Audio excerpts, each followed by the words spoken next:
Master of the secret martial art.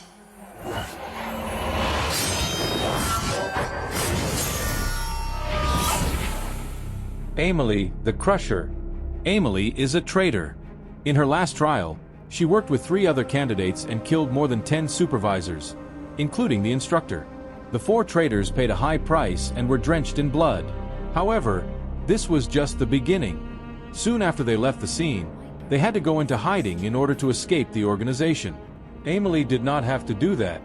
She could have become the next top assassin in Shadow Hand by simply following orders of the organization and slay all other competitors in the trial. The leader of the organization, Quillen, favored her and even promised her a glamorous public identity with fame, wealth, and power. As an orphan, Emily could not have asked for more, but she chose to escape from all of this. It was not just for the freedom she had always longed for, but more for her belief that her long-lost younger sister is still waiting for her somewhere in the world.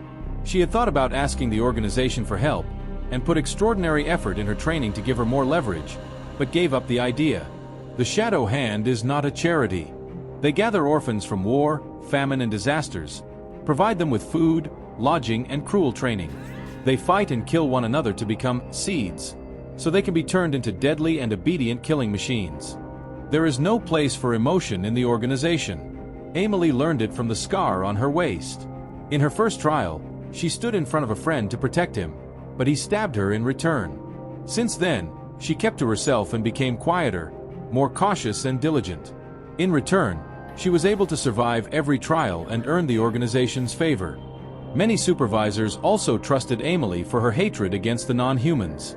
She lost her family and everything else because her homeland was destroyed by the Lockheim demons.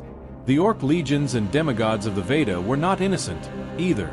As an organization of extremists, the Shadow Hand is determined to eliminate all non-humans that pose threats to humans.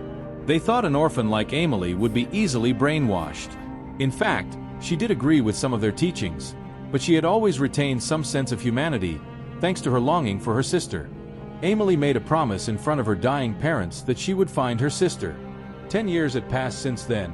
She lived in shadow and her hands dripped with the blood of her peers. She learned to build a wall around her heart, and she never forgot that promise. It was like a seed, and each time Emily mourned her parents, missed her sister, longed for freedom or survived another trial, the seed would grow. So, with all the skills and endurance developed over the years, she has shattered her shackles. Freedom tastes great.